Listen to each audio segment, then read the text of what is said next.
بسم اللہ الرحمن الرحیم۔ مقدمہ۔ ان گزارشوں کے عنوان میں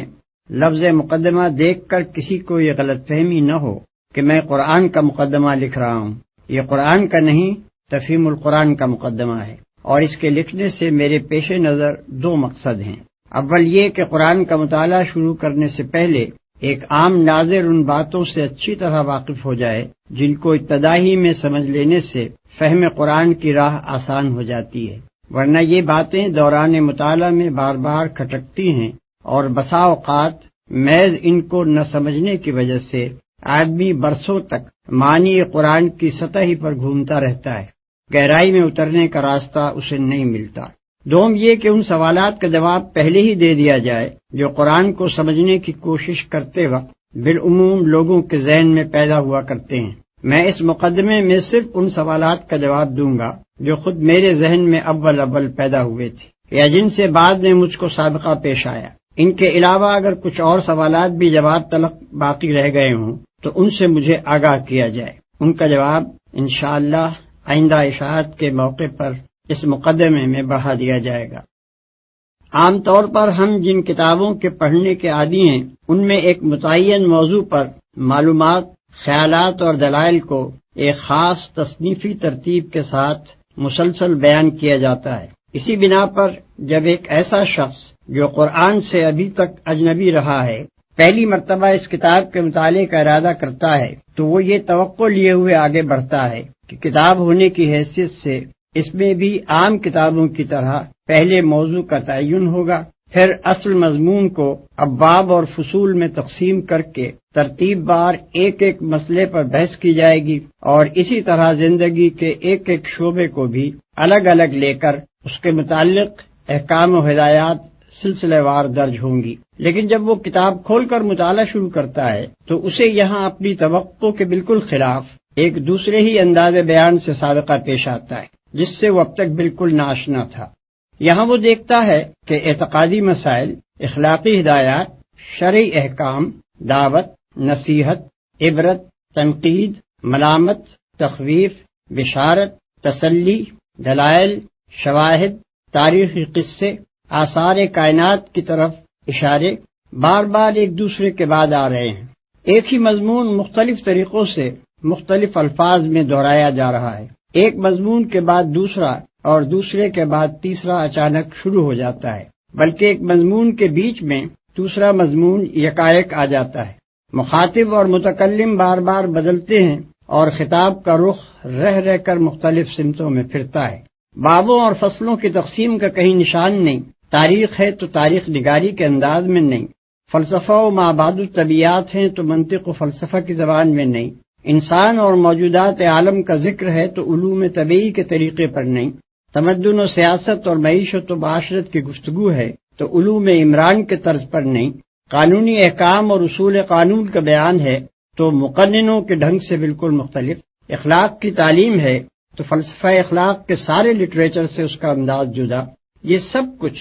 اپنے سابق کتابی تصور کے خلاف پا کر آدمی پریشان ہو جاتا ہے اور اسے یوں محسوس ہونے لگتا ہے کہ یہ ایک غیر مرتب، غیر مربوط، منتشر کلام ہے جو اول سے لے کر آخر تک بے شمار چھوٹے بڑے مختلف شذرات پر مشتمل ہے، مگر مسلسل عبارت کی شکل میں لکھ دیا گیا ہے۔ مخالفانہ نقطہ نظر سے دیکھنے والا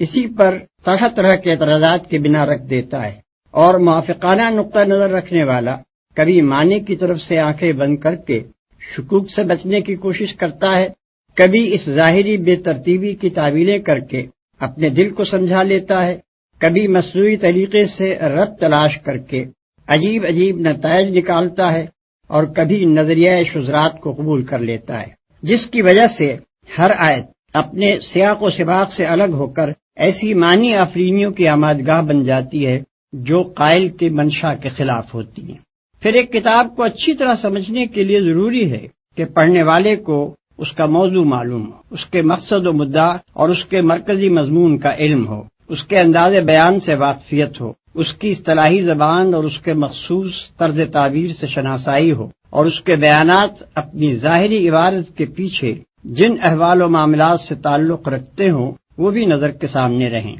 عام طور پر جو کتابیں ہم پڑھتے ہیں ان میں یہ چیزیں بآسانی مل جاتی ہیں، اس لیے ان کے مضامین کی تہ تک پہنچنے میں ہمیں کوئی بڑی زحمت نہیں ہوتی، مگر قرآن میں یہ اس طرح نہیں ملتی جس طرح ہم دوسری کتابوں میں انہیں پانے کے عادی رہے ہیں۔ اس لیے ایک عام کتاب خواں کی سی ذہنیت لے کر جب ہم میں کا کوئی شخص قرآن کا مطالعہ شروع کرتا ہے تو اسے کتاب کے موضوع، مدعا اور مرکزی مضمون کا سراغ نہیں ملتا۔ اس کا انداز بیان اور طرز تعبیر بھی اسے کچھ اجنبی سا محسوس ہوتا ہے، اور اکثر مقامات پر اس کی عبارات کا پس منظر بھی اس کی نگاہوں سے اوجھل رہتا ہے۔ نتیجہ یہ ہوتا ہے کہ متفرق آیات میں حکمت کے جو موتی بکھرے ہوئے ہیں ان سے کم و بیش مستفید ہونے کے باوجود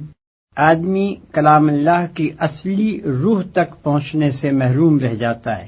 اور علم کتاب حاصل کرنے کے بجائے اس کو کتاب کے محض چند منتشر نکات و فوائد پر قناعت کر لینی پڑتی ہے۔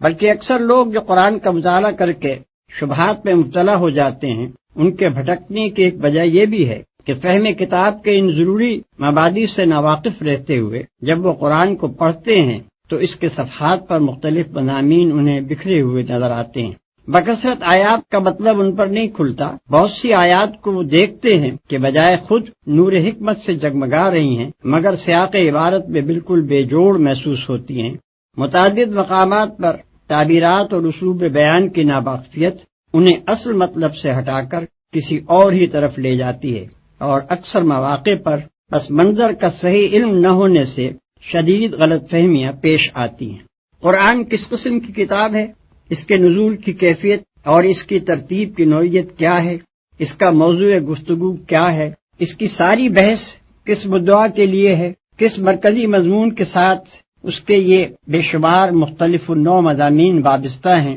کیا طرز استدلال اور کیا طرز بیان اس نے اپنے مدعا کے لیے اختیار کیا ہے، یہ اور ایسے ہی دوسرے چند ضروری سوالات ہیں جن کا جواب صاف اور سیدھے طریقے سے اگر آدمی کو ابتدائی میں مل جائے تو وہ بہت سے خطرات سے بچ سکتا ہے، اور اس کے لیے فہم و تدبر کی راہیں کشادہ ہو سکتی ہیں۔ جو شخص قرآن میں تصنیفی ترتیب تلاش کرتا ہے اور وہاں اسے نہ پا کر کتاب کے صفحات میں بھٹکنے لگتا ہے، اس کی پریشانی کی اصل وجہ یہی ہے کہ وہ مطالعہ قرآن کے ان مبادی سے ناواقف ہوتا ہے۔ وہ اس گمان کے ساتھ مطالعہ شروع کرتا ہے کہ وہ مذہب کے موضوع پر ایک کتاب پڑھنے چلا ہے۔ مذہب کا موضوع اور کتاب، ان دونوں کا تصور اس کے ذہن میں وہی ہوتا ہے جو بالعموم مذہب اور کتاب کے متعلق ذہنوں میں پایا جاتا ہے، مگر جب وہاں اسے اپنے ذہنی تصور سے بالکل ہی مختلف ایک چیز سے سابقہ پیش آتا ہے تو وہ اپنے آپ کو اس سے مانوس نہیں کر سکتا، اور سرشتہ مضمون ہاتھ نہ آنے کے باعث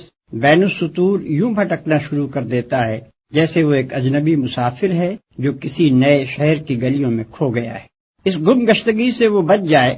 اگر اسے پہلے ہی بتا دیا جائے کہ تم جس کتاب کو پڑھنے جا رہے ہو وہ تمام دنیا کے لٹریچر میں اپنے طرز کی ایک ہی کتاب ہے۔ اس کی تصنیف دنیا کی ساری کتابوں سے مختلف طور پر ہوئی ہے، اپنے موضوع اور مضمون اور ترتیب کے لحاظ سے بھی وہ ایک نرالی چیز ہے، لہذا تمہارے ذہن کا وہ کتابی سانچہ جو اب تک کی کتب بینی سے بنا ہے اس کتاب کے سمجھنے میں تمہاری مدد نہ کرے گا بلکہ الٹا مزاحم ہوگا۔ اسے سمجھنا چاہتے ہو تو اپنے پہلے سے قائم کیے ہوئے قیاسات کو ذہن سے نکال کر اس کی عجیب خصوصیات سے شناسائی حاصل کرو۔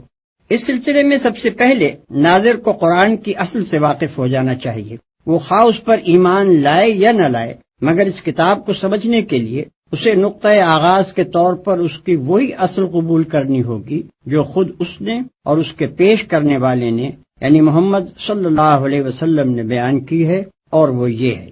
ایک،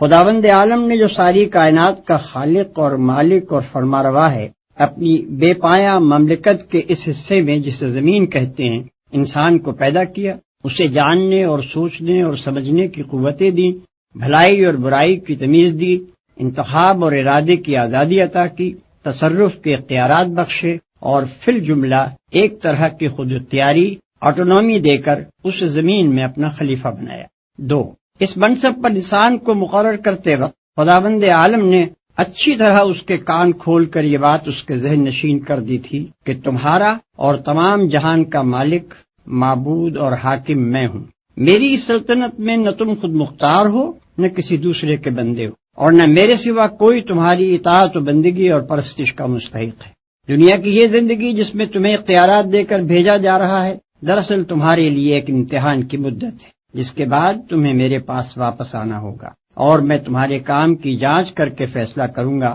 کہ تم میں سے کون امتحان میں کامیاب رہا ہے اور کون ناکام۔ تمہارے لیے صحیح رویہ یہ ہے کہ مجھے اپنا واحد معبود اور حاکم تسلیم کرو، جو ہدایت میں بھیجوں اس کے مطابق دنیا میں کام کرو، اور دنیا کو دارالامتحان سمجھتے ہوئے اس شعور کے ساتھ زندگی بسر کرو کہ تمہارا اصل مقصد میرے آخری فیصلے میں کامیاب ہونا ہے۔ اس کے برعکس تمہارے لیے ہر وہ رویہ غلط ہے جو اس سے مختلف ہو۔ اگر پہلا رویہ اختیار کرو گے جسے اختیار کرنے کے لیے تم آزاد ہو، تو تمہیں دنیا میں امن و اطمینان حاصل ہوگا، اور جب میرے پاس پلٹ کر آؤ گے تو میں تمہیں ابدی راحت و مسرت کا وہ گھر دوں گا جس کا نام جنت ہے۔ اور اگر کسی دوسرے رویے پر چلو گے جس پر چلنے کے لیے بھی تم کو آزادی دی ہے، تو دنیا میں تم کو فساد اور بے چینی کا مزہ چکھنا ہوگا، اور دنیا سے گزر کر عالم آخرت میں جب آؤ گے تو ابدی رنج و مصیبت کے اس گڑھے میں پھینک دیے جاؤ گے جس کا نام دوزخ ہے۔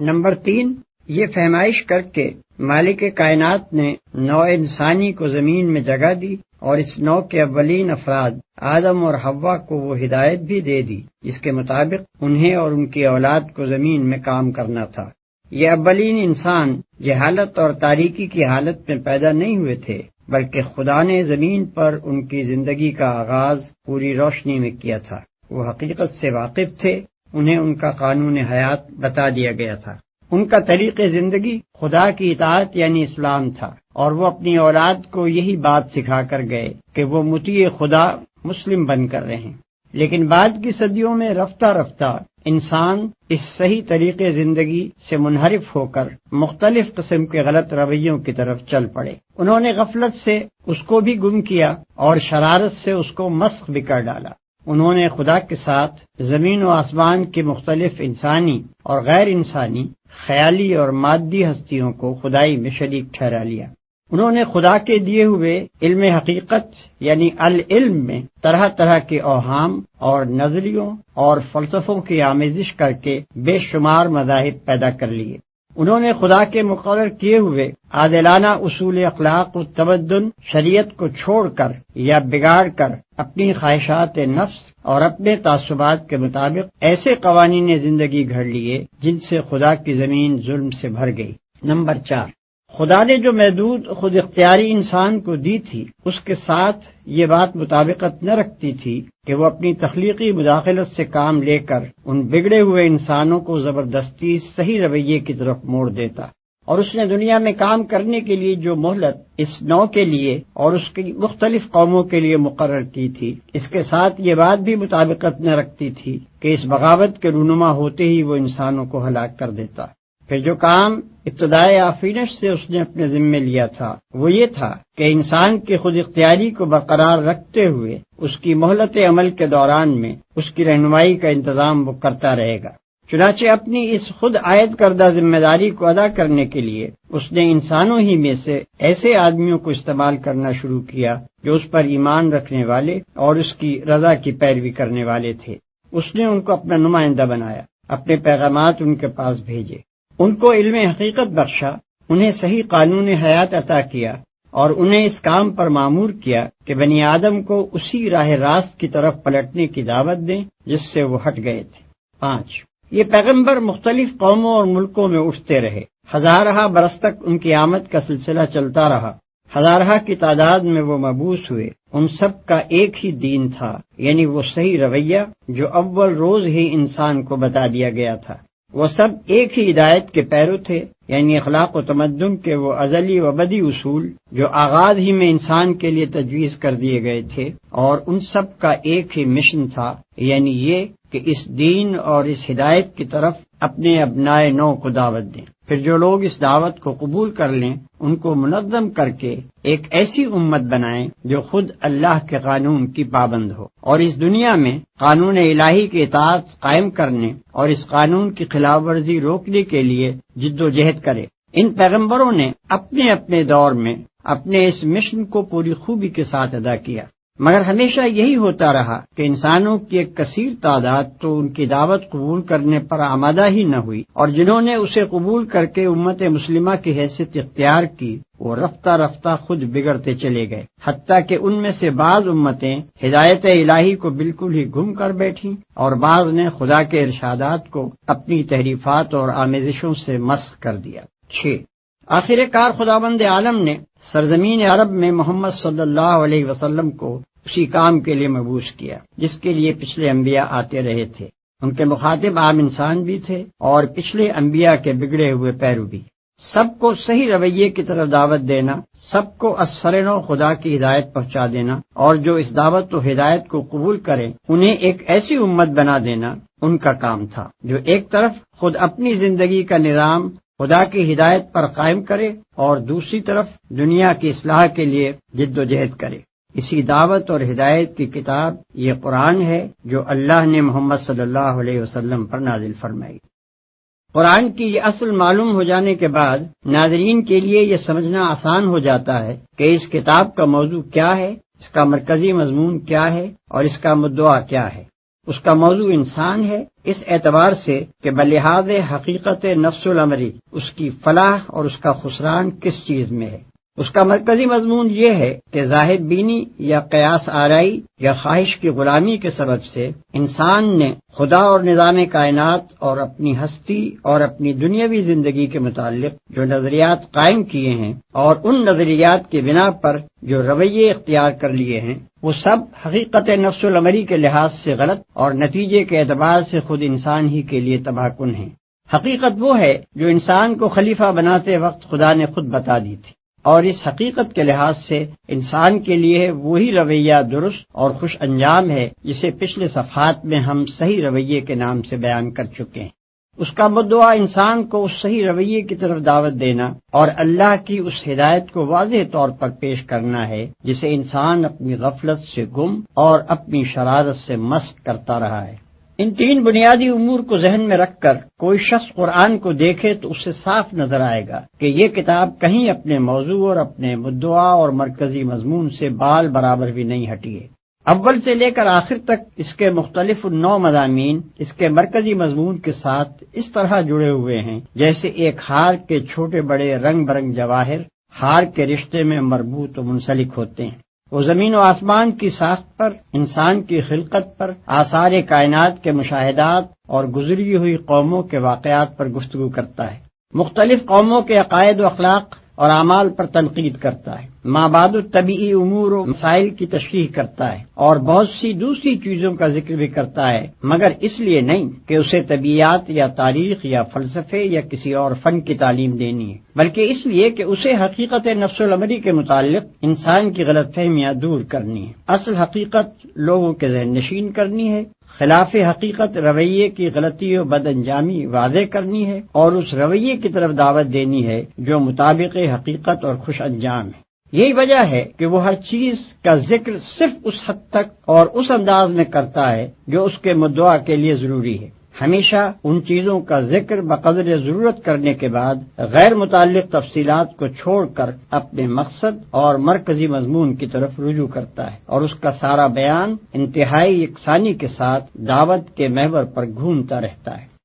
مگر قرآن کے طرز بیان اور اس کی ترتیب اور اس کے بہت سے مضامین کو آدمی اس وقت تک اچھی طرح نہیں سمجھ سکتا جب تک کہ وہ اس کی کیفیت نزول کو بھی اچھی طرح نہ سمجھ لے۔ یہ قرآن اس نوعیت کی کتاب نہیں ہے کہ اللہ تعالیٰ نے بیک وقت اسے لکھ کر محمد صلی اللہ علیہ وسلم کو دے دیا ہو اور کہہ دیا ہو کہ اسے شائع کر کے لوگوں کو ایک خاص رویہ زندگی کی طرف بلائیں۔ نیز یہ اس نوعیت کی کتاب بھی نہیں ہے کہ اس میں مصنفانہ انداز پر کتاب کے موضوع اور مرکزی مضمون کے متعلق بحث کی گئی ہو۔ یہی وجہ ہے کہ اس میں نہ تصنیفی ترتیب پائی جاتی ہے اور نہ کتابی اسلوب۔ دراصل اس کی نوعیت یہ ہے کہ اللہ تعالیٰ نے عرب کے شہر مکہ میں اپنے ایک بندے کو پیغمبری کی خدمت کے لیے منتخب کیا اور اسے حکم دیا کہ اپنے شہر اور اپنے قبیلے یعنی قریش سے دعوت کی ابتدا کرے۔ یہ کام شروع کرنے کے لیے آغاز میں جن ہدایات کی ضرورت تھی صرف وہی دی گئیں اور وہ زیادہ تر 3 مضمونوں پر مشتمل تھیں۔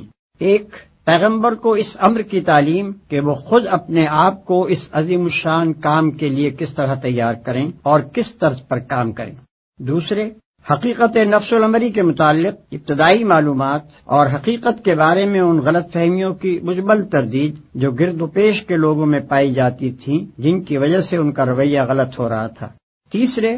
صحیح رویے کی طرف دعوت اور ہدایت الہی کے ان بنیادی اصول اخلاق کا بیان جن کی پیروی میں انسان کے لیے فلاح و سعادت ہے۔ شروع کے یہ پیغامات ابتدائی دعوت کی مناسبت سے چند چھوٹے چھوٹے مختصر بولوں پر مشتمل ہوتے تھے، جن کی زبان نہایت شستہ، نہایت شیریں، نہایت پر اثر اور مخاطب قوم کے مذاق کے مطابق بہترین ادبی رنگ لیے ہوئے ہوتی تھی، تاکہ دلوں میں یہ بول تیر و نشتر کی طرح پیوست ہو جائیں، کان خود بخود ان کے ترنم کی وجہ سے ان کی طرف متوجہ ہوں، اور زبانیں ان کے حسن تناسب کی وجہ سے بے اختیار ہو کر انہیں دہرانے لگیں۔ پھر ان میں مقامی رنگ بہت زیادہ تھا، اگرچہ بیان تو کی جا رہی تھیں عالمگیر صداقتیں، مگر ان کے لیے دلائل و شواہد اور مثالیں اس قریب ترین ماحول سے لی گئی تھیں جس سے مخاطب لوگ اچھی طرح مانوس تھے۔ انہی کی تاریخ، انہی کی روایات، انہی کے روزمرہ مشاہدے میں آنے والے آثار اور انہی کی اعتقادی و اخلاقی اور اجتماعی خرابیوں پر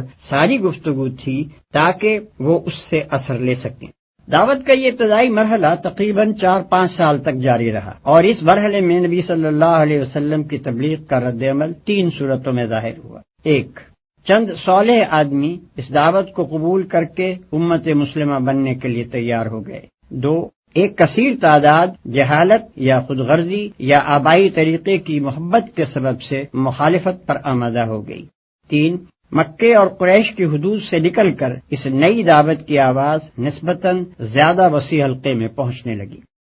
یہاں سے اس دعوت کا دوسرا مرحلہ شروع ہوتا ہے، اور اس مرحلے میں اسلام کی اس تحریک اور پرانی جاہلیت کے درمیان ایک سخت جاگسر کشمکش برپا ہوئی، جس کا سلسلہ 8-9 سال تک چلتا رہا۔ نہ صرف مکے میں، نہ صرف قبیلہ قریش میں، بلکہ عرب کے بیشتر حصوں میں بھی جو لوگ پرانی جاہلیت کو برقرار رکھنا چاہتے تھے، وہ اس تحریک کو بزور مٹا دینے پر تل گئے۔ انہوں نے اسے دبانے کے لیے سارے حربے استعمال کر ڈالے، جھوٹا پروپیگنڈا کیا، الزامات اور شبہات اور اعتراضات کی بوچھاڑ کی، عوام الناس کے دلوں میں طرح طرح کی وسوسہ اندازیاں کی، ناواقف لوگوں کو نبی صلی اللہ علیہ وسلم کی بات سننے سے روکنے کی کوششیں کی، اسلام قبول کرنے والوں پر نہایت وحشیانہ ظلم و ستم ڈھائے، ان کا معاشی اور معاشرتی مقاطع کیا، اور ان کو اتنا تنگ کیا کہ ان میں سے بہت سے لوگ 2 دفعہ اپنے گھر چھوڑ کر حبش کی طرف ہجرت کرنے پر مجبور ہوئے، اور بالآخر تیسری مرتبہ ان سب کو مدینے کی طرف ہجرت کرنی پڑی۔ لیکن اس شدید اور روز افزوں مزاحمت کے باوجود یہ تحریک پھیلتی چلی گئی۔ مکے میں کوئی خاندان اور کوئی گھر ایسا نہ رہا جس کے کسی نہ کسی فرد نے اسلام قبول نہ کر لیا ہو۔ بیشتر مخالفین اسلام کی دشمنی میں شدت اور تلخی کی وجہ یہی تھی کہ ان کے اپنے بھائی، بھتیجے، بیٹے، بیٹیاں، بہنیں اور بہنوئی دعوت اسلام کے نہ صرف پیرو بلکہ جانثار حامی ہو گئے تھے، اور ان کے اپنے دل و جگر کے ٹکڑے ہی ان سے برسر پیکار ہونے کو تیار تھے۔ پھر لطف یہ ہے کہ جو لوگ پرانی جاہلیت سے ٹوٹ کر اس نوخیز تحریک کی طرف آ رہے تھے، وہ پہلے بھی اپنی سوسائٹی کے بہترین لوگ سمجھے جاتے تھے، اور اس تحریک میں شامل ہونے کے بعد وہ اتنے نیک، اتنے راست باز اور اتنے پاکیزہ اخلاق کے انسان بن جاتے تھے کہ دنیا اس دعوت کی برتری محسوس کیے بغیر رہ نہیں سکتی تھی، جو ایسے لوگوں کو اپنی طرف کھینچ رہی تھی اور انہیں یہ کچھ بنا رہی تھی۔ اس طویل اور شدید کشمکش کے دوران میں اللہ تعالی حسب موقع اور حسب ضرورت اپنے نبی پر ایسے پرجوش خطبے نازل کرتا رہا جن میں دریا کی سی روانی، سیلاب کی سی قوت اور تیز و تند آگ کی سی تاثیر تھی۔ ان خطبوں میں ایک طرف اہل ایمان کو ان کے ابتدائی فرائض بتائے گئے، ان کے اندر جماعتی شعور پیدا کیا گیا، انہیں تقوی اور فضیلت اخلاق اور پاکیزگی سیرت کی تعلیم دی گئی، ان کو دین حق کی تبلیغ کے طریقے بتائے گئے، کامیابی کے وعدوں اور جنت کی بشارتوں سے ان کی ہمت بندھائی گئی، انہیں صبر و ثبات اور بلند حوصلگی کے ساتھ اللہ کی راہ میں جد و جہد کرنے پر ابھارا گیا، اور فداکاری کا ایسا زبردست جوش اور ولولہ ان میں پیدا کیا گیا کہ وہ ہر مصیبت جھیل جانے اور مخالفت کے بڑے سے بڑے طوفانوں کا مقابلہ کرنے کے لیے تیار ہو گئے۔ دوسری طرف مخالفین اور راہ راست سے منہ موڑنے والوں اور غفلت کی نیند سونے والوں کو ان قوموں کے انجام سے ڈرایا گیا جن کی تاریخ سے وہ خود واقف تھے۔ ان تباہ شدہ بستیوں کے آثار سے عبرت دلائی گئی جن کے کھنڈروں پر سے شب و روز اپنے سفروں میں ان کا گزر ہوتا تھا۔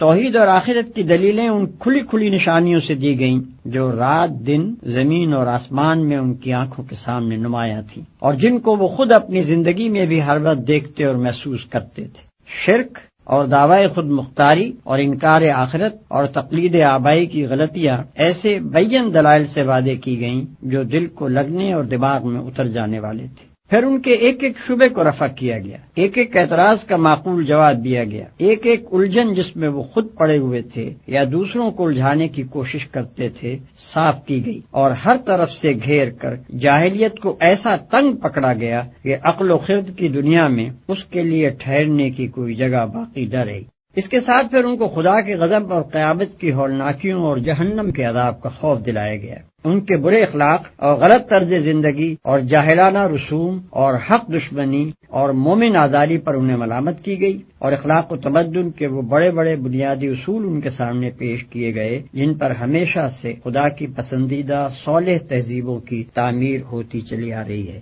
یہ مرحلہ بجائے خود مختلف منزلوں پر مشتمل تھا جن میں سے ہر منزل میں دعوت زیادہ وسیع ہوتی گئی، جد و جہد اور مزاحمت زیادہ سخت ہوتی گئی، مختلف عقائد اور مختلف طرز عمل رکھنے والے گروہوں سے سابقہ پیش آتا گیا، اور اسی کے مطابق اللہ کی طرف سے آنے والے پیغامات میں مضامین کا تنوع بڑھتا گیا۔ یہ ہے قرآن مجید کی مکی صورتوں کا پس منظر۔ مکے میں اس تحریک کو اپنا کام کرتے ہوئے 13 سال گزر چکے تھے کہ یکایک مدینے میں اس کو ایک ایسا مرکز بہم پہنچ گیا جہاں اس کے لیے یہ ممکن ہو گیا کہ عرب کے تمام حصوں سے اپنے پیرووں کو سمیٹ کر ایک جگہ اپنی طاقت مجتمع کر لے۔ چنانچہ نبی صلی اللہ علیہ وسلم اور بیشتر متبعین اسلام ہجرت کر کے مدینے پہنچ گئے۔ اس طرح یہ دعوت تیسرے مرحلے میں داخل ہوئی۔ اس مرحلے میں حالات کا نقشہ بالکل بدل گیا۔ امت مسلمہ ایک باقاعدہ ریاست کی بنا ڈالنے میں کامیاب ہو گئی۔ پرانی جاہلیت کے علمبرداروں سے مسلح مقابلہ شروع ہوا۔ پچھلے انبیاء کی امتوں یہود و نصارہ سے بھی سابقہ پیش آیا۔ خود امت مسلمہ کے اندرونی نظام میں مختلف قسم کے منافق گھس آئے اور ان سے بھی نمٹنا پڑا، اور 10 سال کی شدید کشمکش سے گزر کر آخر کار یہ تحریک کامیابی کی اس منزل پر پہنچی کہ سارا عرب اس کے زیر نگین ہو گیا اور عالمگیر دعوت و اصلاح کے دروازے اس کے سامنے کھل گئے۔ اس مرحلے کی بھی مختلف منزلیں تھیں اور ہر منزل میں اس تحریک کی مخصوص ضرورتیں تھیں۔ ان ضرورتوں کے مطابق اللہ تعالیٰ کی طرف سے ایسی تقریریں نبی صلی اللہ علیہ وسلم پر نازل ہوتی رہیں جن کا انداز کبھی آتشی خطابت کا، کبھی شاہانہ فرامین و احکام کا، کبھی معلمانہ درس و تعلیم کا، اور کبھی مصلحانہ افہام و تفہیم کا ہوتا تھا۔ ان میں بتایا گیا کہ جماعت اور ریاست اور مدنیت صالحہ کی تعمیر کس طرح کی جائے، زندگی کے مختلف شعبوں کو کن اصول و ضوابط پر قائم کیا جائے، منافقین سے کیا سلوک ہو، ذمی کافروں سے کیا برتاؤ ہو، اہل کتاب سے تعلقات کی کیا نوعیت رہے، برسر جنگ دشمنوں اور معاہد قوموں کے ساتھ کیا طرز عمل اختیار کیا جائے، اور منظم اہل ایمان کا یہ گروہ دنیا میں خداوند عالم کی خلافت کے فرائض انجام دینے کے لیے اپنے آپ کو کس طرح تیار کرے۔ ان تقریروں میں ایک طرف مسلمانوں کی تعلیم و تربیت کی جاتی تھی، ان کی کمزوریوں پر تنبیہ کی جاتی تھی، ان کو راہ خدا میں جان و مال سے جہاد کرنے پر ابھارا جاتا تھا، ان کو شکست اور فتح، مصیبت اور راحت، بدحالی اور خوشحالی، امن اور خوف، غرض ہر حال میں اس کے مناسب اخلاقیات کا درس دیا جاتا تھا، اور انہیں اس طرح تیار کیا جاتا تھا کہ وہ نبی صلی اللہ علیہ وسلم کے بعد آپ کے جانشین بن کر اس دعوت و اصلاح کے کام کو انجام دے سکیں۔ دوسری طرف ان لوگوں کو جو دائرہ ایمان سے باہر تھے، اہل کتاب، منافقین، کفار و مشرکین، سب کو ان کی مختلف حالتوں کے لحاظ سے سمجھانے، نرمی سے دعوت دینے، سختی سے ملامت اور نصیحت کرنے، خدا کے عذاب سے ڈرانے اور سبق آموز واقعات و احوال سے عبرت دلانے کی کوشش کی جاتی تھی تاکہ ان پر حجت تمام کر دی جائے۔ یہ ہے قرآن مجید کی مدنی صورتوں کا پس منظر۔ اس بیان سے یہ بات واضح ہو جاتی ہے کہ قرآن مجید ایک دعوت کے ساتھ اترنا شروع ہوا، اور وہ دعوت اپنے آغاز سے لے کر اپنی انتہائی تکمیل تک 23 سال کی مدت میں جن جن مرحلوں اور جن جن منزلوں سے گزرتی رہی، ان کی مختلف نو ضرورتوں کے مطابق قرآن کے مختلف حصے نازل ہوتے رہے۔ ظاہر ہے کہ ایسی کتاب میں وہ تصنیفی ترتیب نہیں ہو سکتی جو ڈاکٹریٹ کی ڈگری لینے کے لیے کسی مقالے میں اختیار کی جاتی ہے۔ پھر اس دعوت کے ارتقاء کے ساتھ ساتھ قرآن کے جو چھوٹے اور بڑے حصے نازل ہوئے وہ بھی رسالوں کی شکل میں شائع نہیں کیے جاتے تھے، بلکہ تقریروں کی شکل میں بیان کیے جاتے اور اسی شکل میں پھیلائے جاتے تھے۔ اس لیے ان کا اسلوب بھی تحریری نہ تھا بلکہ خطابت کا اسلوب تھا۔ پھر یہ خطابت بھی ایک پروفیسر کے لیکچروں کی سی نہیں بلکہ ایک دائی کے خطبوں کی سی تھی، جسے دل و دماغ، عقل اور جذبات ہر ایک سے اپیل کرنا ہوتا ہے، جس کو ہر قسم کی ذہنیتوں سے سابقہ پیش آتا ہے، جسے اپنی دعوت و تبلیغ اور عملی تحریک کے سلسلے میں بے شمار مختلف حالتوں میں کام کرنا پڑتا ہے۔ ہر ممکن پہلو سے اپنی بات دلوں میں بٹھانا، خیالات کی دنیا بدلنا، جذبات کا سیلاب اٹھانا، مخالفتوں کا زور توڑنا، ساتھیوں کی اصلاح و تربیت کرنا اور ان میں جوش اور عزم ابھارنا، دشمنوں کو دوست اور منکروں کو معترف بنانا، مخالفین کی حجت منقطع کرنا اور ان کی اخلاقی طاقت کا استحصال کر دینا، غرض اسے وہ سب کچھ کرنا ہوتا ہے جو ایک دعوت کے علمبردار اور ایک تحریک کے رہنما کے لیے ضروری ہے۔ اس لیے اللہ نے اس کام کے سلسلے میں اپنے پیغمبر پر جو تقریریں نازل فرمائیں ان کا طرز خطابت وہی تھا جو ایک دعوت کے مناسب حال ہوتا ہے۔ ان میں کالج کے لیکچروں کا سا انداز تلاش کرنا صحیح نہیں ہے۔ یہی سے یہ بات بھی اچھی طرح سمجھ میں آ سکتی ہے کہ قرآن میں مضامین کی اس قدر تکرار کیوں ہے۔ ایک دعوت اور عملی تحریک کا فطری اقتضا یہ ہے کہ وہ جس وقت جس مرحلے میں ہو اس میں وہی باتیں کہی جائیں جو اس مرحلے سے مناسبت رکھتی ہوں، اور جب تک دعوت ایک مرحلے میں رہے بعد کے مراحل کی بات نہ چھیڑی جائے بلکہ اسی مرحلے کی باتوں کا اعادہ کیا جاتا رہے، خواہ اس میں چند مہینے لگیں یا کئی سال صرف ہو جائیں۔ پھر اگر ایک ہی قسم کی باتوں کا اعادہ ایک ہی عبارت اور ایک ہی ڈھنگ پر کیا جاتا رہے تو کان انہیں سنتے سنتے تھک جاتے ہیں اور طبیعتیں اکتانے لگتی ہیں۔ اس لیے یہ بھی ضروری ہے کہ ہر مرحلے میں جو باتیں بار بار کہنی ہوں انہیں ہر بار نئے الفاظ، نئے اسلوب اور نئی آن بان سے کہا جائے تاکہ نہایت خوشگوار طریقے سے وہ دلوں میں بیٹھ جائیں اور دعوت کی ایک ایک منزل اچھی طرح مستحکم ہوتی چلی جائے۔ اس کے ساتھ یہ بھی ضروری ہے کہ دعوت کی بنیاد جن عقائد اور اصولوں پر ہو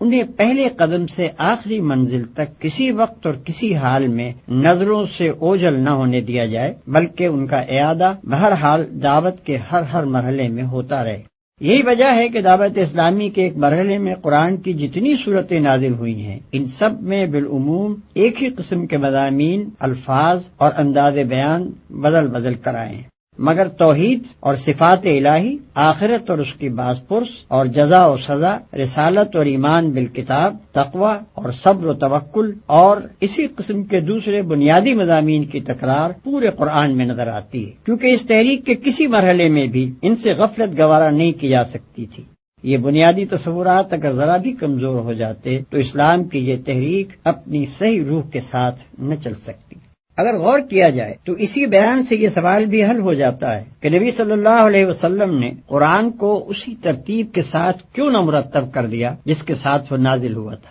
اوپر آپ کو معلوم ہو چکا ہے کہ 23 سال تک قرآن کا نزول اس ترتیب سے ہوتا رہا جس ترتیب سے دعوت کا آغاز اور اس کا ارتقاء ہوا۔ اب یہ ظاہر ہے کہ دعوت کی تکمیل کے بعد ان نازل شدہ اجزاء کے لیے وہ ترتیب کسی طرح درست نہ ہو سکتی تھی جو صرف ارتقاء دعوت ہی کے ساتھ مناسبت رکھتی تھی۔ اب تو ان کے لیے ایک دوسری ہی ترتیب درکار تھی جو تکمیل دعوت کے بعد کی صورتحال کے لیے زیادہ مناسب ہو، کیونکہ ابتدا میں اس کے مخاطب اول وہ لوگ تھے جو اسلام سے ناآشنائے محض تھے، اس لیے اس وقت بالکل نقطۂ آغاز سے تعلیم و تلقین شروع کی گئی، مگر تکمیل دعوت کے بعد اس کے مخاطب اول وہ لوگ ہو گئے جو اس پر ایمان لا کر ایک امت بن چکے تھے اور اس کام کو جاری رکھنے کے ذمہ دار قرار پائے تھے جسے پیغمبر نے نظریے اور عمل دونوں حیثیتوں سے مکمل کر کے ان کے حوالے کیا تھا۔ اب لامحالہ مقدم چیز یہ ہو گئی کہ پہلے یہ لوگ خود اپنے فرائض سے، اپنے قوانین حیات سے اور ان فتنوں سے جو پچھلے پیغمبروں کی امتوں میں رونما ہوتے رہے ہیں اچھی طرح واقف ہو لیں، پھر اسلام سے بیگانہ دنیا کے سامنے خدا کی ہدایت پیش کرنے کے لیے آگے بڑھیں۔ علاوہ بری قرآن مجید جس طرز کی کتاب ہے اسے اگر آدمی اچھی طرح سمجھ لے تو اس پر خود ہی یہ حقیقت منکشف ہو جائے گی کہ ایک ایک طرح کے مضامین کو ایک ایک جگہ جمع کرنا اس کتاب کے مزاج ہی سے مطابقت نہیں رکھتا۔ اس کے مزاج کا تو تقاضا یہی ہے کہ اس کے پڑھنے والے کے سامنے مدنی مرحلے کی باتیں مکی دور والی تعلیم کے درمیان اور مکی مرحلے کی باتیں مدنی دور والی تقریروں کے درمیان اور ابتدا کی گفتگویں آخر کی تلقینات کے بیچ میں اور آخری دور کی ہدایات آغاز کار کی تعلیمات کے پہلو میں بار بار آتی چلی جائیں، تاکہ اسلام کا پورا منظر اور جامع نقشہ اس کی نگاہ میں رہے اور کسی وقت بھی وہ یک رخا نہ ہونے پائے۔ پھر اگر قرآن کو اس کی نزولی ترتیب پر مرتب کیا بھی جاتا تو وہ ترتیب بعد کے لوگوں کے لیے صرف اسی صورت میں بامانی ہو سکتی تھی جبکہ قرآن کے ساتھ اس کی پوری تاریخ نزول اور اس کے ایک ایک جز کی کیفیت نزول و شان نزول لکھ کر لگا دی جاتی اور وہ لازمی طور پر قرآن کا ایک ضمیمہ بن کر رہتی۔ یہ بات اس مقصد کے خلاف تھی جس کے لیے اللہ تعالیٰ نے اپنے کلام کا یہ مجموعہ مرتب اور محفوظ کرایا تھا۔ وہاں تو پیش نظر چیز ہی یہ تھی کہ خالص کلام الہی بغیر کسی دوسرے کلام کی آمیزش یا شمول کے اپنی مختصر صورت میں مرتب ہو، جسے بچے، جوان، بوڑھے، عورت، مرد، شہری، دیہاتی، عامی، عالم سب پڑھیں، ہر زمانے میں اور ہر جگہ ہر حالت میں پڑھیں، اور ہر مرتبہ عقل و دانش کا انسان کم از کم یہ بات ضرور جان لے کہ اس کا خدا اس سے کیا چاہتا ہے اور کیا نہیں چاہتا۔ ظاہر ہے کہ یہ مقصد فوت ہو جاتا اگر اس مجموعہ کلام الہی کے ساتھ ایک لمبی چوڑی تاریخ بھی لگی ہوئی ہوتی اور اس کی تلاوت بھی لازم کر دی جاتی۔ حقیقت یہ ہے کہ قرآن کی موجودہ ترتیب پر جو لوگ اعتراض کرتے ہیں وہ اس کتاب کے مقصد و مدعا سے صرف نابلد ہی نہیں ہیں بلکہ کچھ اس غلط فہمی میں بھی مبتلا معلوم ہوتے ہیں کہ یہ کتاب محض علم تاریخ اور فلسفہ عمران کے طلبہ ہی کے لیے نازل ہوئی ہے۔ ترتیب قرآن کے سلسلے میں یہ بات بھی ناظرین کو معلوم ہو جانی چاہیے کہ یہ ترتیب بعد کے لوگوں کی دی ہوئی نہیں ہے بلکہ خود اللہ تعالیٰ کی ہدایت کے تحت نبی صلی اللہ علیہ وسلم ہی نے قرآن کو اس طرح مرتب فرمایا تھا۔ قاعدہ یہ تھا کہ جب کوئی صورت نازل ہوتی تو آپ اسی وقت اپنے کاتبوں میں سے کسی کو بلاتے اور اس کو ٹھیک ٹھیک قلم بند کرانے کے بعد ہدایت فرما دیتے کہ یہ صورت فلاں سورہ کے بعد اور فلاں سورہ سے پہلے رکھی جائے۔ اسی طرح اگر قرآن کا کوئی ایسا حصہ نازل ہوتا جس کو مستقل صورت بنانا پیش نظر نہ ہوتا تو آپ ہدایت فرما دیتے کہ اسے فلاں سورہ میں فلاں مقام پر درج کیا جائے۔ پھر اسی ترتیب سے آپ خود بھی نماز میں اور دوسرے مواقع پر قرآن مجید کی تلاوت فرماتے تھے اور اسی ترتیب کے مطابق صحابہ کرام بھی اس کو یاد کرتے تھے۔ لہذا یہ ایک ثابت شدہ تاریخی حقیقت ہے کہ قرآن مجید کا نزول جس روز مکمل ہوا اسی روز اس کی ترتیب بھی مکمل ہو گئی۔ جو اس کا نازل کرنے والا تھا وہی اس کا مرتب کرنے والا بھی تھا۔ جس کے قلب پر وہ نازل کیا گیا اسی کے ہاتھوں اسے مرتب بھی کرا دیا گیا، کسی دوسرے کی مجال نہ تھی کہ اس میں مداخلت کرتا۔ چونکہ نماز ابتدائی سے مسلمانوں پر فرض تھی اور واضح رہے کہ 5 وقتہ نماز تو بعثت کے کئی سال بعد فرض ہوئی، لیکن نماز بجائے خود اول روز ہی سے فرض تھی۔ اسلام کی کوئی سات کبھی ایسی نہیں گزری ہے جس میں نماز فرض نہ ہو، اور تلاوت قرآن کو نماز کا ایک ضروری جز قرار دیا گیا تھا۔ اس لیے نزول قرآن کے ساتھ ہی مسلمانوں میں حفظ قرآن کا سلسلہ جاری ہو گیا، اور جیسے جیسے قرآن اترتا گیا مسلمان اس کو یاد بھی کرتے چلے گئے۔ اس طرح قرآن کی حفاظت کا انحصار صرف کھجور کے ان پتوں اور ہڈی اور جھلی کے ان ٹکڑوں ہی پر نہ تھا جن پر نبی صلی اللہ علیہ وسلم اپنے کاتبوں سے اس کو قلم بند کرایا کرتے تھے، بلکہ وہ اترتے ہی 20 پھر سینکڑوں پھر ہزاروں پھر لاکھوں دلوں پر نقش ہو جاتا تھا، اور کسی شیطان کے لیے اس کا امکان ہی نہ تھا کہ اس میں ایک لفظ کا بھی رد و بدل کر سکے۔ نبی صلی اللہ علیہ وسلم کی وفات کے بعد جب عرب میں ارتداد کا طوفان اٹھا اور اس کے فروغ کرنے کے لیے صحابہ کرام کو سخت خونریز لڑائیاں لڑنی پڑیں تو ان مارکوں میں ایسے صحابہ کی کثیر تعداد شہید ہو گئی جن کو پورا قرآن حفظ تھا۔ اس سے حضرت عمر رضی اللہ تعالی عنہ کو خیال پیدا ہوا کہ قرآن کی حفاظت کے معاملے میں صرف ایک ہی ذریعے پر اعتماد کر لینا مناسب نہیں ہے، بلکہ الواح قلب کے ساتھ ساتھ صفحات قرطاس پر بھی اس کو محفوظ کرنے کا انتظام کر لینا چاہیے۔ چنانچہ اس کام کی ضرورت انہوں نے حضرت ابوبکر صدیق رضی اللہ عنہ پر وعدے کی، اور انہوں نے کچھ تامل کے بعد اس سے اتفاق کر کے حضرت زید بن ثابت انصاری رضی اللہ تعالی عنہ کو، جو نبی صلی اللہ علیہ وسلم کے کاتب یعنی سیکریٹری رہ چکے تھے، اس خدمت پر مامور فرمایا۔ قاعدہ یہ مقرر کیا گیا کہ ایک طرف تو وہ تمام لکھے ہوئے اجزاء فراہم کر لیے جائیں جو نبی صلی اللہ علیہ وسلم نے چھوڑے ہیں، دوسری طرف صحابہ کرام میں سے بھی جس کے پاس قرآن یا اس کا کوئی حصہ لکھا ہوا ملے وہ ان سے لے لیا جائے۔ معتبر روایات سے معلوم ہوتا ہے کہ حضور صلی اللہ علیہ وسلم کی زندگی میں متعدد صحابہ کرام نے قرآن کو یا اس کے مختلف اجزاء کو اپنے پاس قلم بند کر کے رکھ چھوڑا تھا۔ چنانچہ اس سلسلے میں حضرات عثمان، علی، عبداللہ ابن مسعود، عبداللہ ابن عمر بن عاص، سالم مولا حذیفہ، زید بن ثابت، معاذ بن جبل، ابی بن کعب اور ابو زید قیس بن سکن رضی اللہ عنہم کے ناموں کی تصریح ملتی ہے۔ اور پھر حفاظ قرآن سے بھی مدد لی جائے اور ان تینوں ذرائع کی متفقہ شہادت پر کامل صحت کا اطمینان کرنے کے بعد قرآن کا ایک ایک لفظ مصحف میں ثبت کیا جائے۔ اس تجویز کے مطابق قرآن مجید کا ایک مستند نسخہ تیار کر کے ام المومنین حضرت حفصہ رضی اللہ عنہا کے ہاں رکھوا دیا گیا اور لوگوں کو عام اجازت دے دی گئی کہ جو چاہے اس کی نقل کرے اور جو چاہے اس سے مقابلہ کر کے اپنے نسخے کی تصحیح کر لے۔ عرب میں مختلف علاقوں اور قبیلوں کی بولیوں میں ویسے ہی فرق پائے جاتے تھے جیسے ہمارے ملک میں شہر کی بولی اور ضلع کی بولی میں فرق ہے۔ حالانکہ زبان سب کی وہی ایک اردو یا پنجابی یا بنگالی وغیرہ ہے۔ قرآن مجید اگرچہ نازل اس زبان میں ہوا تھا جو مکہ میں قریش کے لوگ بولتے تھے، لیکن ابتداءً اس امر کی اجازت دے دی گئی تھی کہ دوسرے علاقوں اور قبیلوں کے لوگ اپنے اپنے لہجے اور محاورے کے مطابق اسے پڑھ لیا کریں، کیونکہ اس طرح معنی میں کوئی فرق نہیں پڑتا تھا، صرف عبارت ان کے لیے ملائم ہو جاتی تھی۔ لیکن رفتہ رفتہ جب اسلام پھیلا اور عرب کے لوگوں نے اپنے ریگستان سے نکل کر دنیا کے ایک بڑے حصے کو فتح کر لیا اور دوسری قوموں کے لوگ بھی دائرہ اسلام میں آنے لگے اور بڑے پیمانے پر عرب و عجم کے اختلاط سے عربی زبان متاثر ہونے لگی، تو یہ اندیشہ پیدا ہوا کہ اگر اب بھی دوسرے لہجوں اور محاوروں کے مطابق قرآن پڑھنے کی اجازت باقی رہی تو اس سے طرح طرح کے فتنے کھڑے ہو جائیں گے۔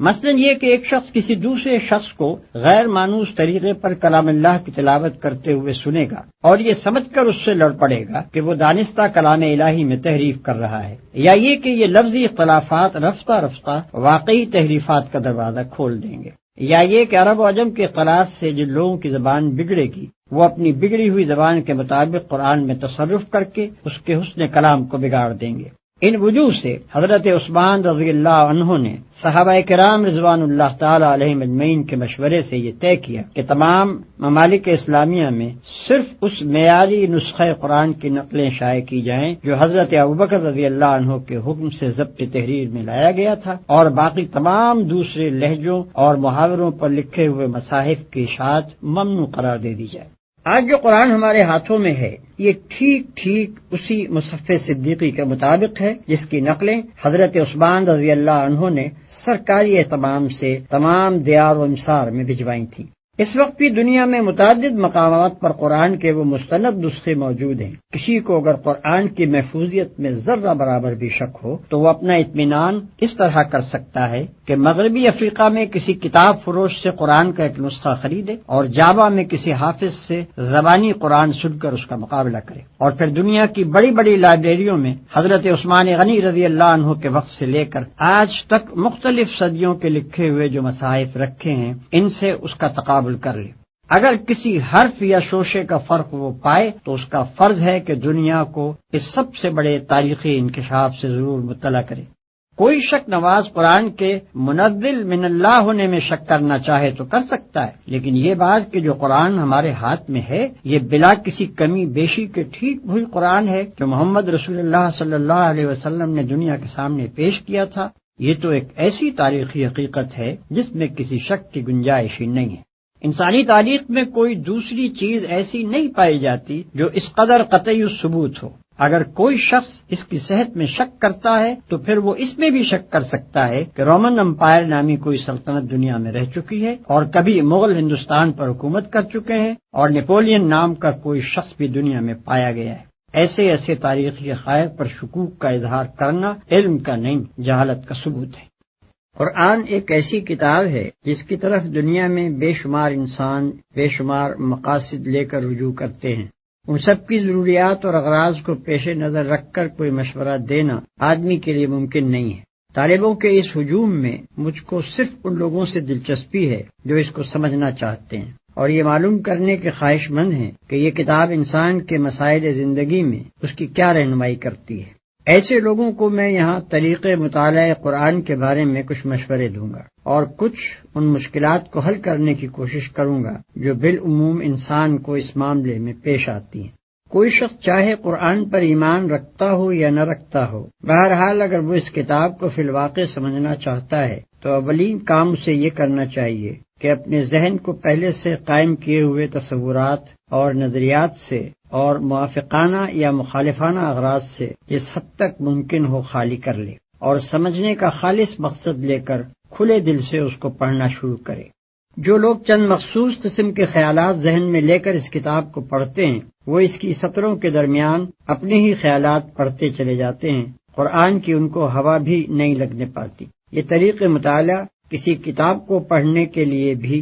صحیح نہیں ہے، مگر خصوصیت کے ساتھ قرآن تو اس طرز کے پڑھنے والوں کے لیے اپنے معنی کے دروازے کھولتا ہی نہیں۔ پھر جو شخص میں سرسری سی واقفیت باہم پہنچانا چاہتا ہو اس کے لیے تو شاید ایک دفعہ پڑھ لینا کافی ہو جائے، لیکن جو اس کی گہرائیوں میں اترنا چاہے اس کے لیے 2-4 دفعہ کا پڑھنا بھی کافی نہیں ہو سکتا۔ اس کو بار بار پڑھنا چاہیے، ہر مرتبہ ایک خاص ڈھنگ سے پڑھنا چاہیے اور ایک طالب علم کی طرح پینسل اور کاپی ساتھ لے کر بیٹھنا چاہیے تاکہ ضروری نکات نوٹ کرتا جائے۔ اس طرح جو لوگ پڑھنے پر آمادہ ہوں ان کو کم از کم 2 مرتبہ پورے قرآن کو صرف اس غرض کے لیے پڑھنا چاہیے کہ ان کے سامنے بحیثیت مجموعی وہ پورا نظام فکر و عمل آ جائے جسے یہ کتاب پیش کرنا چاہتی ہے۔ اس ابتدائی مطالعے کے دوران میں وہ قرآن کے پورے منظر پر ایک جامع نظر حاصل کرنے کی کوشش کریں اور یہ دیکھتے جائیں کہ یہ کتاب کیا بنیادی تصورات پیش کرتی ہے اور پھر ان تصورات پر کس قسم کا نظام زندگی تعمیر کرتی ہے۔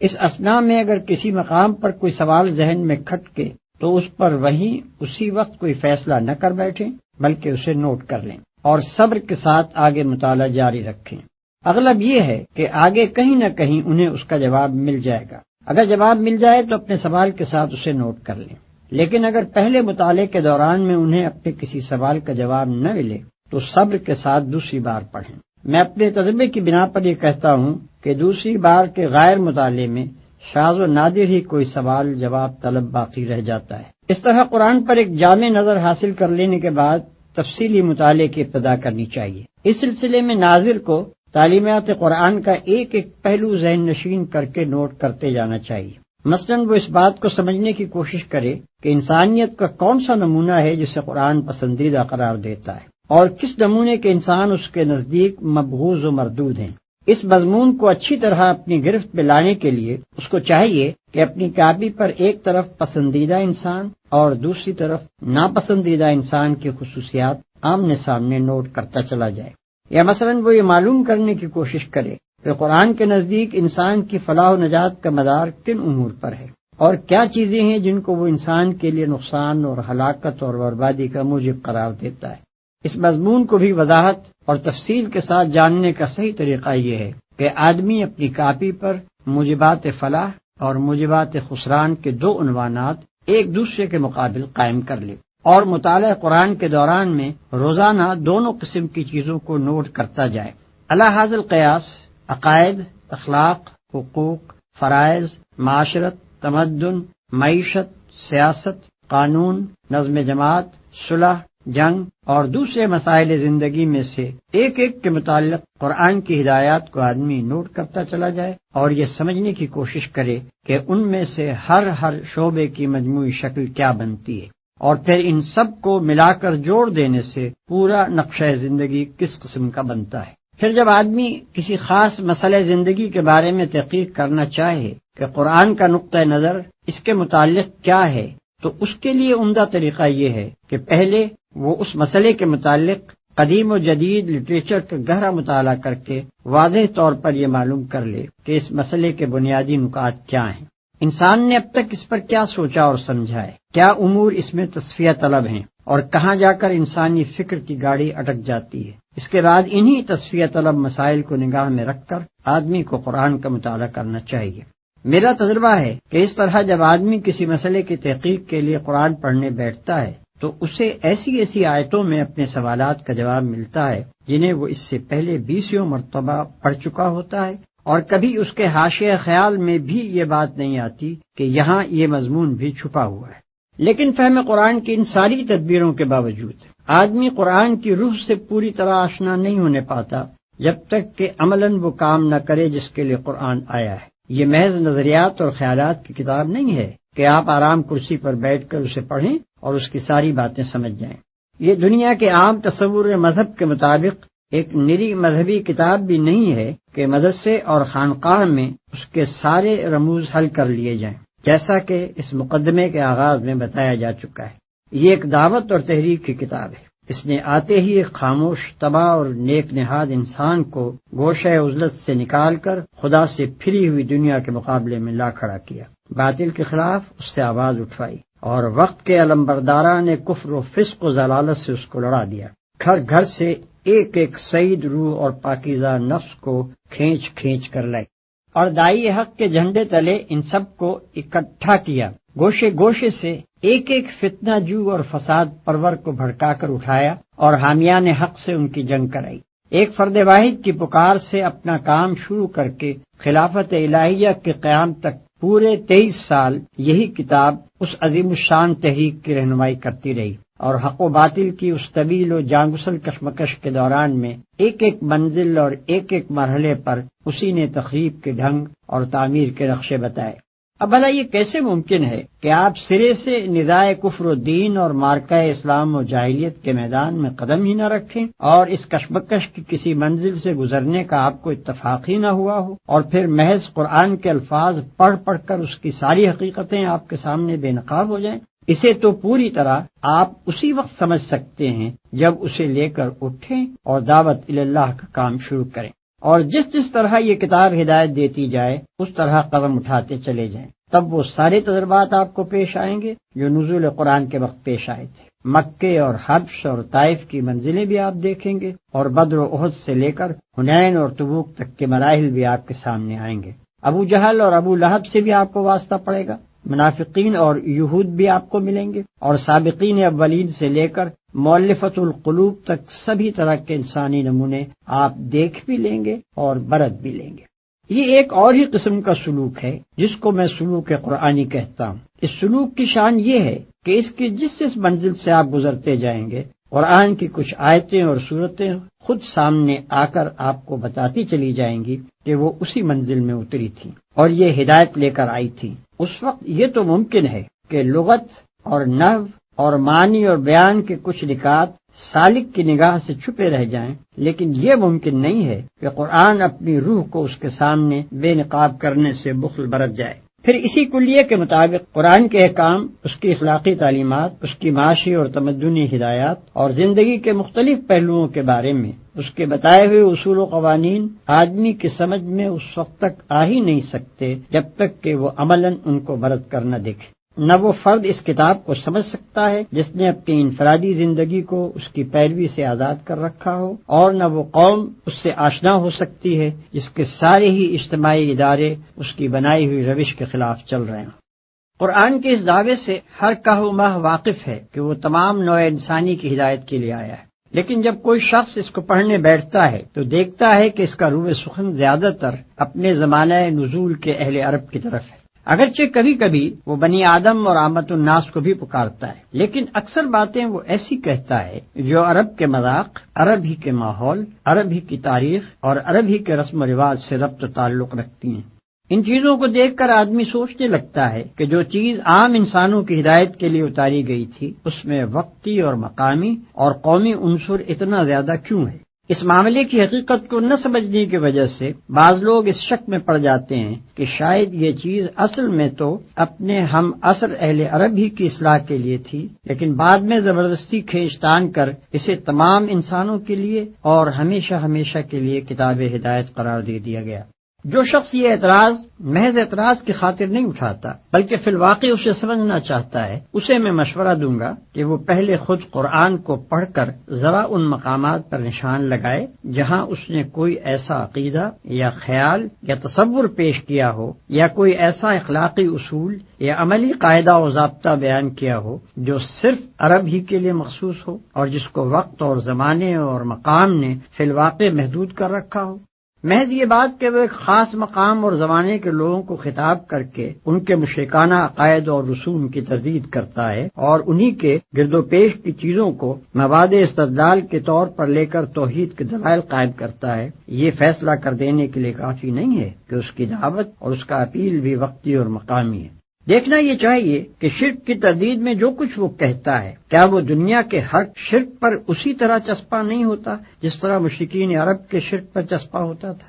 کیا انہی دلائل کو ہم ہر زمانے اور ہر ملک کے مشرکین کی اصلاح خیال کے لیے استعمال نہیں کر سکتے؟ اور کیا اس بات توحید کے لیے قرآن کے طرز استدلال کو تھوڑے سے رد و بدل کے ساتھ ہر وقت ہر جگہ کام میں نہیں لایا جا سکتا؟ اگر جواب اس بات میں ہے تو پھر کوئی وجہ نہیں کہ ایک عالمگیر تعلیم کو صرف اس بنا پر وقتی اور مقامی قرار دیا جائے کہ ایک خاص وقت میں ایک خاص قوم کو خطاب کر کے وہ پیش کی گئی تھی۔ دنیا کا کوئی فلسفہ اور کوئی نظام زندگی اور کوئی مذہب فکر ایسا نہیں ہے جس کی ساری باتیں از اول تا آخر تجریدی ایبسٹریکٹ طرز بیان میں پیش کی گئیں اور کسی متعین حالت یا صورت پر اس کو چسپاں کر کے ان کی توضیح نہ کی گئی ہو۔ ایسی مکمل تجرید اول تو ممکن نہیں ہے، اور ممکن ہو بھی تو جو چیز اس طریقے پر پیش کی جائے گی وہ صرف صفحہ کاغذ ہی پر رہ جائے گی، انسانوں کی زندگی میں اس کا جذب ہو کر ایک عملی نظام میں تبدیل ہونا محال ہے۔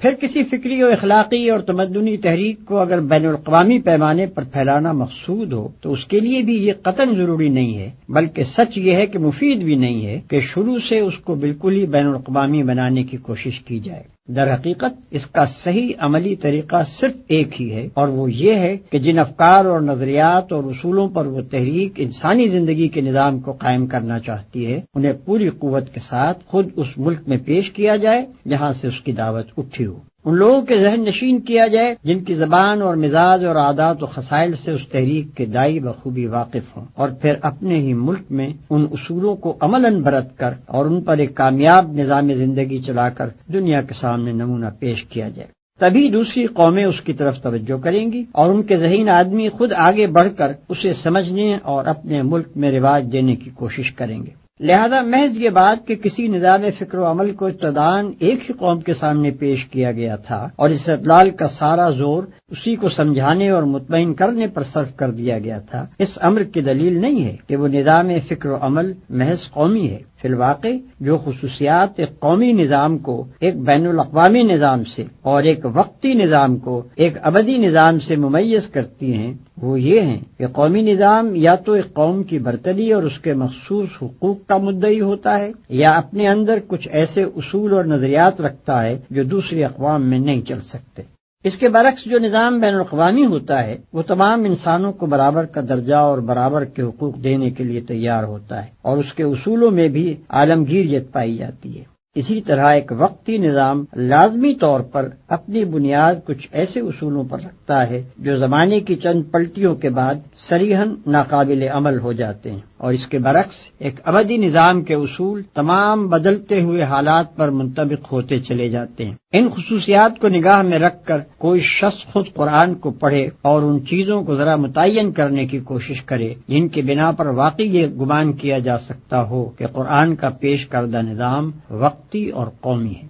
قرآن کے متعلق یہ بات بھی ایک عام ناظر کے کان میں پڑی ہوئی ہوتی ہے کہ یہ ایک مفصل ہدایت نامہ اور ایک کتاب عین ہے، مگر جب وہ اسے پڑھتا ہے تو اس میں معاشرت اور تمدن اور سیاست اور معیشت وغیرہ کے تفصیلی احکام و ضوابط اس کو نہیں ملتے، بلکہ وہ دیکھتا ہے کہ نماز اور زکوٰۃ جیسے فرائض کے متعلق بھی جن پر قرآن بار بار اس قدر زور دیتا ہے اس نے کوئی ایسا ضابطہ تجویز نہیں کیا ہے جس میں تمام ضروری احکام کی تفصیل درج ہو۔ یہ چیز بھی آدمی کے ذہن میں خلجان پیدا کرتی ہے کہ آخر یہ کس معنی میں ہدایت نامہ ہے۔ اس معاملے میں ساری الجھن صرف اس لیے پیدا ہوتی ہے کہ آدمی کی نگاہ سے حقیقت کا ایک پہلو بالکل اوجھل رہ جاتا ہے، یعنی یہ کہ خدا نے صرف کتاب ہی نازل نہیں کی تھی بلکہ ایک پیغمبر بھی مبعوث فرمایا تھا۔ اگر اصل اسکیم یہ ہو کہ بس ایک نقشہ تعمیر لوگوں کو دے دیا جائے اور لوگ اس کے مطابق خود عمارت بنا لیں تو اس صورت میں بلا شبہ تعمیر کے ایک ایک جز کی تفصیل ہم کو ملنی چاہیے، لیکن جب تعمیری ہدایات کے ساتھ ایک انجینئر بھی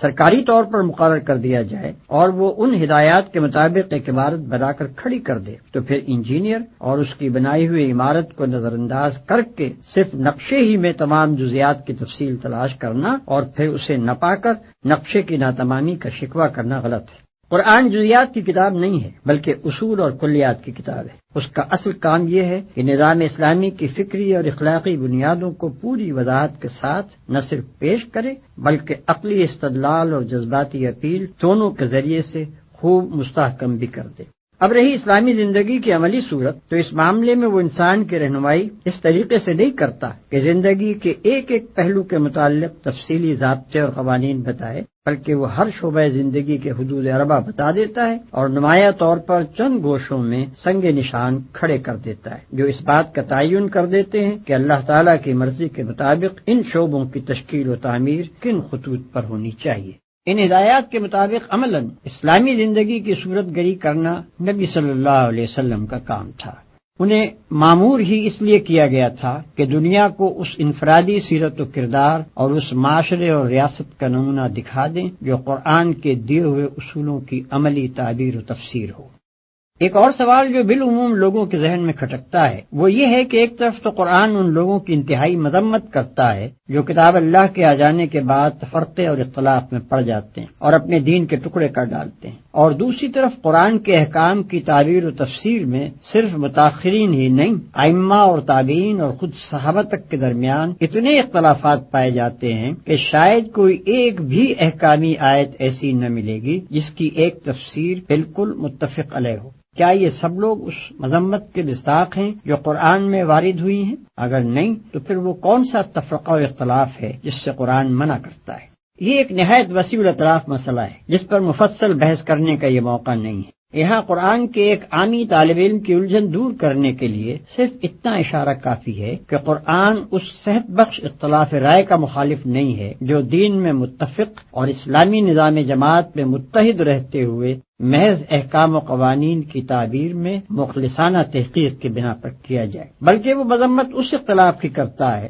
جو نفسانیت اور کج نگاہی سے شروع ہو اور فرقہ بندی اور نزاع باہمی تک نوبت پہنچا دے۔ یہ دونوں قسم کے اختلاف نہ اپنی حقیقت میں یکساں ہیں اور نہ اپنے نتائج میں ایک دوسرے سے کوئی مشابہت رکھتے ہیں کہ دونوں کو ایک ہی لکڑی سے ہانک دیا جائے۔ پہلی قسم کا اختلاف تو ترقی کی جان اور زندگی کی روح ہے۔ وہ ہر اس سوسائٹی میں پایا جائے گا جو عقل و فکر رکھنے والے لوگوں پر مشتمل ہو۔ اس کا پایا جانا زندگی کی علامت ہے اور اس سے خالی صرف وہی سوسائٹی ہو سکتی ہے جو ذہین انسانوں سے نہیں بلکہ لکڑی کے کندوں سے مرکب ہو۔ رہا دوسری قسم کا اختلاف جو ایک دنیا جانتی ہے کہ اس نے جس گروہ میں بھی سر اٹھایا اس کو پراگندہ کر کے چھوڑا، اس کا رونما ہونا صحت کی نہیں بلکہ مرض کی علامت ہے اور اس کے نتائج کبھی کسی امت کے حق میں بھی مفید نہیں ہو سکتے۔ ان دونوں قسم کے اختلافات کا فرق واضح طور پر یوں سمجھیے کہ ایک صورت تو وہ ہے جس میں خدا اور رسول کی اطاعت پر جماعت کے سب لوگ متفق ہوں، احکام کا ماخذ بھی بالاتفاق قرآن و سنت کو مانا جائے، اور پھر دو عالم